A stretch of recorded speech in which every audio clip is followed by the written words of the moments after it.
passionale che Aristotele spiegava definendo la filia. Tutto è incondizionato, pochi dubbi nel peccato, un istinto viscerale che va oltre l'empatia.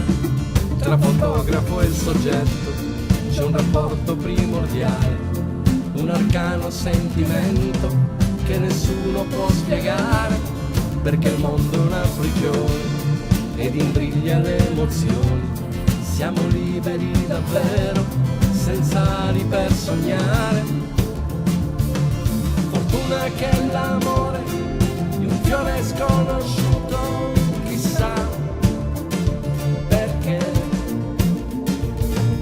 Se non ci fosse amore andrebbe inventato, si sa perché.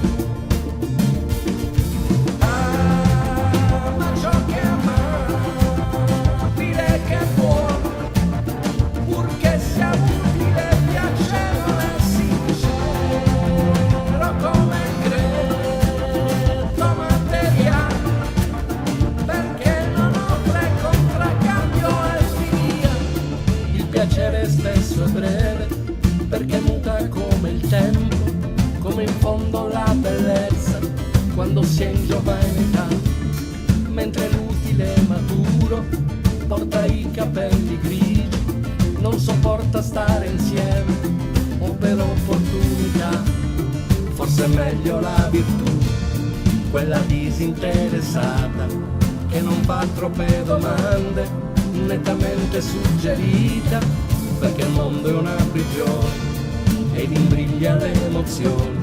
Siamo liberi davvero, senza ali per sognare. Fortuna che è l'amore di un fiore sconosciuto, chissà perché. Se non ci fosse amore andrebbe in